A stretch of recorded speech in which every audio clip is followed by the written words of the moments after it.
Je vais vous le dire sincèrement, je pense qu'on est en train de se faire avoir. Par qui? Par la Commission européenne dans ses négociations avec ses entreprises pharmaceutiques.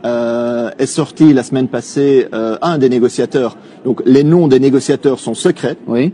Donc la Commission protège ça. On peut pas voir les noms des négociateurs, on peut pas voir les contrats, rien du tout. Un nom est sorti, c'est Richard Bergström, qui négocie aujourd'hui pour la Commission européenne avec les entreprises multinationales pharmaceutiques.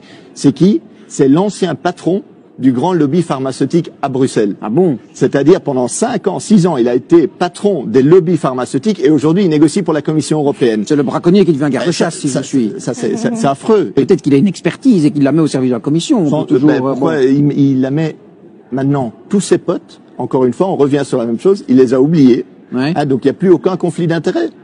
Moi, je pense que vous êtes au sommet du lobby pharmaceutique multinational européen pendant 5 ans, que ça ne change pas du jour au lendemain. Et en plus, vous savez qu'il est encore copropriétaire d'une entreprise dans le secteur. Donc, en plus, il a même pas quitté le secteur entièrement. Donc, c'est extrêmement dangereux. Donc, je veux quand même encore ajouter ce point. Je pense qu'on est en train de se faire avoir et qu'on va payer beaucoup trop cher. On va payer 3 fois. On va payer 3 fois le vaccin. Bon. Alors, une fois, parce que l'Union européenne finance la recherche et le développement du vaccin. Donc, on finance les entreprises pour développer le vaccin.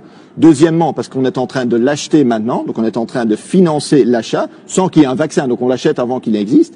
Et troisièmement, si jamais il y a des effets négatifs, des effets, on tombe malade, secondaires, après 3-4 ans, il y a apparemment dans ces contrats une clause qui fait que ce ne sera pas la multinationale pharmaceutique de payer les dégâts, mais ce sera au public.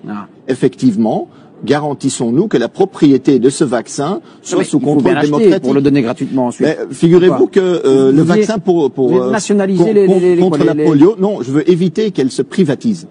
Parce que quand on finance recherche, développement, production, et qu'ensuite on achète et on prend tout le risque en cas d'effet secondaire, pourquoi à la fin la propriété elle doit être privée? Moi, je trouve, Monsieur Buxan, qu'aujourd'hui, la santé en pleine pandémie doit être au-dessus du profit et des lois du capitalisme.